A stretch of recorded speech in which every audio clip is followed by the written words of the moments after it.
ସୁସ୍ଥ ହେଉଛନ୍ତି କଣ୍ଠଶିଳ୍ପୀ ତଥା ସଙ୍ଗୀତ ନିର୍ଦ୍ଦେଶକ ଅଭିଜିତ ମଜୁମଦାର।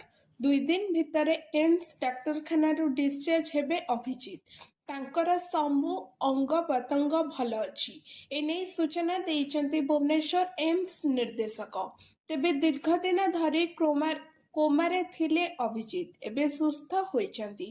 ଅସୁସ୍ଥତା କାରଣରୁ ଗତ ସେପ୍ଟେମ୍ବର ମାସରୁ ଡାକ୍ତରଖାନାରେ ଭର୍ତ୍ତି ହୋଇ ଆଇସିୟୁରେ ଥିଲେ ଅଭିଜିତ। ଏବେ ଏମ୍ସରେ ଚିକିତ୍ସିତ ହେଉଥିବା ବେଳେ ସୁସ୍ଥ ହେଉଛନ୍ତି। ଏବେ ସମସ୍ତ ବିପଦରୁ ମୁକ୍ତ ଥିବା ଏମ୍ସ ନିର୍ଦ୍ଦେଶକ ସୂଚନା ଦେଇଛନ୍ତି। ତେବେ ସୂଚନା ଅନୁଯାୟୀ ଅଭିଜିତ ମଜୁମଦାର ଓଡ଼ିଆ ସଙ୍ଗୀତ ଜଗତର ମେଲୋଡି କିଙ୍ଗ।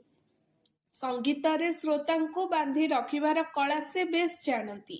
ତାଙ୍କ ଗୀତ ବାଜିଲେ ଝୁମନ୍ତି ଦର୍ଶକ, ଆଉ ଅନେକଙ୍କ ଆଖିରୁ ଲୁହ ବି ଝରିଯାଏ।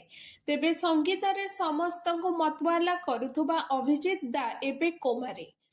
ଜୀବନ ସହ ସଂଘର୍ଷ କରୁଥିଲେ ଅଭିଜିତ ମଜୁମଦାର।